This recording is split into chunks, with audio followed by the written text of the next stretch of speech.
We have more to do, but with your help, we're making real progress in red counties and blue counties. I promise to be a president for all Americans, whether you voted for me or not. Well, together, no, it's okay. Together, we're making a big difference, bringing this country together and not tearing it apart. What I didn't realize, and I've been around, I know I don't look like it, but I've been around a while. I do remember that.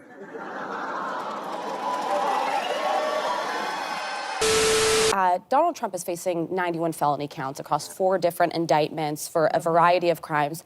Yet ABC's latest poll has President Biden's approval rating at 33%, behind Donald Trump's.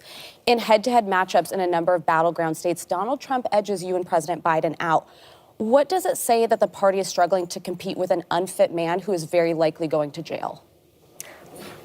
There's a lot to unpack there. What's that last part of that? So let's start with this. We are in the month of January.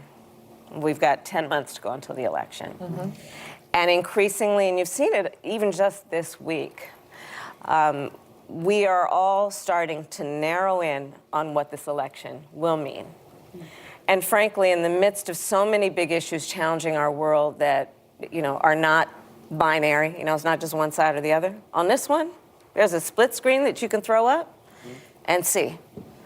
Yeah. And it's going to be the choice between what is about respecting our democracy, what is about competence, versus chaos, versus someone who has called those who would attack our Capitol and try and undo the votes of millions of Americans in a presidential race and would dare to call those people who committed acts of violence patriots.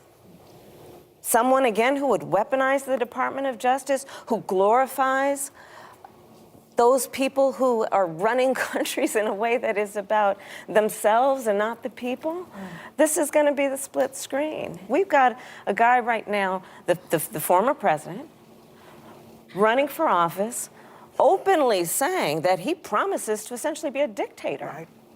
He went on to say he'd be a dictator on day one. Mm-hmm.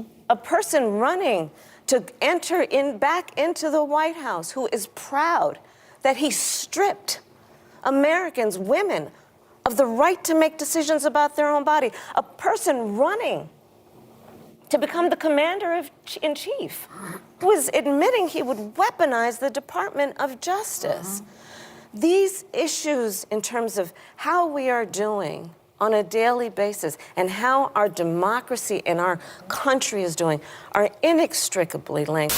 And we try to unify the country instead of dividing the country. There's a certain perversion that's being pushed by some folks that would suggest that the measure of your strength is based on who you beat down. When what I think most Americans believe and know is that the true measure of strength is based on who you lift up. That it is, right? It's very fundamental in that way. Yeah. We've done a lot of good work. We need to let people know who brung it to them. And so we got to do that.